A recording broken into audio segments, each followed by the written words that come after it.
নমস্কার, কেমন আছেন সবাই? ঋতুশ্রীর আরও একটা ব্লগে আপনাদেরকে অনেক স্বাগত জানাই। চলুন আজকের ব্লগটা শুরু করা যাক। আজ হচ্ছে বুধবার আর ঘড়ির কাঁটায় এখন বাজে প্রায় সকাল 8টা। ঘুম থেকে উঠেই আজকে ঠিক করে নিয়েছিলাম কি কি কাজগুলো কমপ্লিট করতে হবে।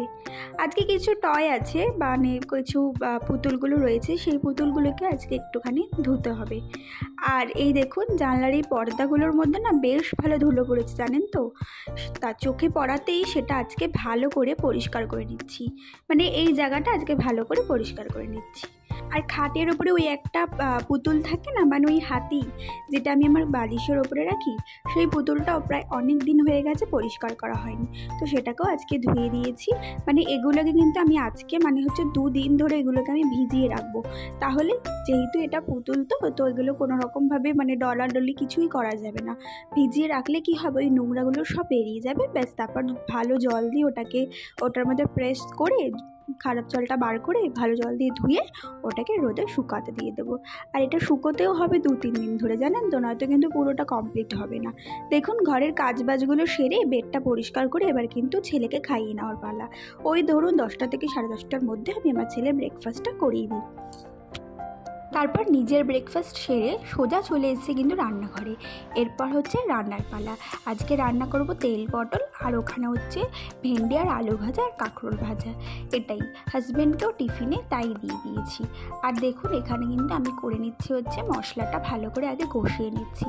জল দিয়ে ভালো করে কষাতে কষাতে যখন এই মশলার থেকে তেলটা ছেড়ে আসবে, তখন ওই ভাজা পটলগুলো এর মধ্যে দিয়ে দিতে হবে। জানেন তো, আমি না কখনো ভাবিনি এই একদিকে সংসার, রান্না বান্না, তারপর একটা ছোট্ট বেবি, এই এত কিছু সামলিয়ে উঠতে পারবো, এটা আমার কখনো কল্পনাতেই ছিল না। জানি না কখন সেই মা বাবার ছোট্ট মেয়েটা আজ আমি এত বড় হয়ে গেলাম। হয়তো কিছুটা ভগবানের আশীর্বাদও ছিল বলতে পারেন। আর আমার মনে হয় প্রত্যেকটা মেয়ে ঠিক সেমভাবে এরকমই ছোট থেকে একদিন নিজেরাই নিজেদের অজান্তে কখন বড় হয়ে যায় সেটা তারা নিজেরাই জানে না।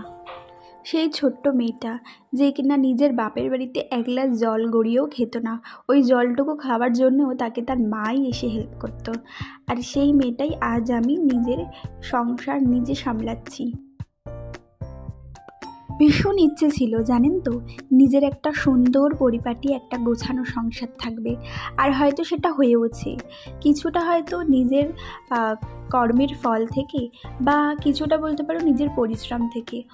অসম্ভব পরিশ্রম করতে হয় একটা সংসারকে গুছিয়ে রাখার জন্য, বা একটা সংসারকে পরিষ্কার পরিচ্ছন্ন পরিপাটি করে রাখার জন্য। হয়তো যারা সেটা করে একমাত্র তারাই জানে। সারা দিন এই ছোট্ট বেবিকে নিয়ে নিজের সংসারকে গোছানো, সারাদিন এই সংসারের পেছনে আমার অর্ধেকটা সময় চলে যায়। কিন্তু এই রাতের সময়টুকু আমি একটু চেষ্টা করি নিজেকে সময় দেওয়ার। রান্নাবান্না সেরে রান্নাঘরটা পুরো ভালো করে পরিষ্কার করে নিলাম। আর তারপর কিন্তু এখানে আমি বেসিনটাকেও ভালো করে বেজে নিচ্ছি। রান্নার পরে অনেকজনকেই আমি দেখেছি কিন্তু এই কাজটা একদমই তারা করে না। তবে আমার মনে হয় রান্নার সাথে সাথে তাদের বেসিনটাকেও খুব ভালো করে পরিষ্কার পরিচ্ছন্ন করে রাখাটা একদম উচিত। তারপরে হচ্ছে এখানে রান্নাঘরটার ঝাড় দেওয়ার পাড়া, ঝাড় দিয়ে মুছে টুছে নিয়ে তারপরে কিন্তু আমি এখানে চলে যাবো হচ্ছে স্নানে। তো দেখো, আর খুব ভালো করে এই জায়গাটাতেও আমি ঝাড় দিয়ে দিচ্ছি একদম। প্রত্যেকটা মেয়েকেই বোধহয় এই সংসার জীবনে আসার পরে অসম্ভব চোখের জল ফেলতে হয়। আমিও তার থেকে বাদ যাইনি। কখনো কখনো মনে হয়েছিল এই সংসার জীবনটা বোধহয় আমার জন্য নয়।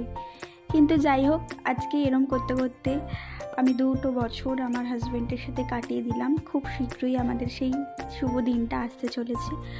আর প্রচুর হার্ডওয়ার্কিং লাগে যে একটা সংসারকে গুছিয়ে পরিপাটি করে রাখার জন্য।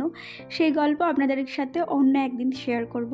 কথা বলতে বলতে প্রায় এখানে কাজের শেষে চলে এসেছি। এখানে আমার রান্নাঘরটা ভালো করে মুছে নিচ্ছি। আর তার আগে তো আমার 2 ঘর বারান্দা ভালো করে মোছা হয়েই গেছে। সব শেষ হচ্ছে রান্নাঘর, এটা মুছে আমি পুরো ডিরেক্ট স্নানে গিয়ে ফ্রেশ হয়ে নিই।